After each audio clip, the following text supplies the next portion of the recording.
Alors, c'est vrai que ça peut paraître presque paradoxal, mais le Maroc qui se qualifie, on va pas dire facilement, mais avec des stats qui sont quand même hyper flatteuses. Hein. Ils ont encaissé aucun but. Ils avaient un groupe qui était pourtant difficile. Hein. Ils terminent devant la Côte d'Ivoire. Il y avait le Gabon et le Mali quand même, ce qui est pas évident. Non, mais à ce niveau-là, maintenant, pratiquement, tu regardes l'Algérie, c'est pire. Ouais. Parce qu'avoir Cameroun-Nigeria, ce qui se fait de mieux, plus l'Algérie, en sachant qu'il n'y en a qu'un qui passe. Le Gabon, c'est assez... Et puis la Zambie, ils sont chiants aussi. Attention, la Zambie, oui. Ouais. Non, mais le Gabon, c'est en ce moment qui monte un petit peu. Et c'était surtout un duel Maroc-Côte d'Ivoire à la base. Il n'y avait pas trop le Gabon là-dedans.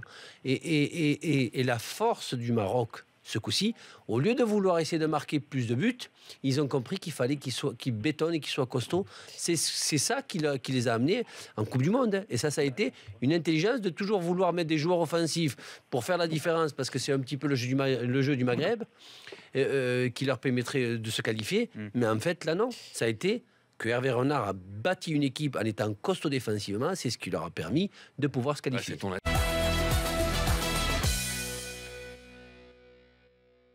Renard, c'est même l'effet inverse. Renard, c'est dans son pays. C'est la même chose qu'avec les entraîneurs locaux, souvent en Afrique. Finalement, tu as l'impression que c'est surtout en France qu'il n'est pas apprécié à sa juste valeur. Mais Renard, par contre, il a eu, lui, comparé à beaucoup d'entraîneurs, il a eu des résultats en Afrique.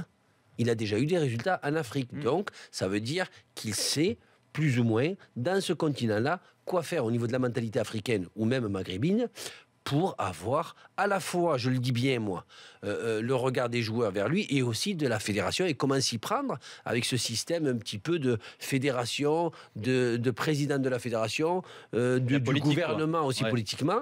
Et il a compris qu'il devait passer par certains Juste pour finir ce que je voulais dire, hein, des fois dans le foot, tu as des mercenaires qui ont des coups de bol aussi. Hein.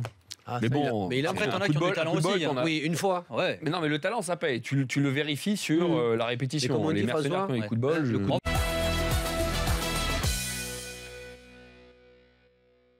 La seule chose que j'aimerais, c'est qu'il donne un peu plus de temps de jeu. Mais c'est l'occasion, et puis c'est la période de toute façon pour faire ses tests, en donnant une possibilité à Martial de revenir s'exprimer en équipe de France. Fekir, évidemment, parce qu'il est en feu.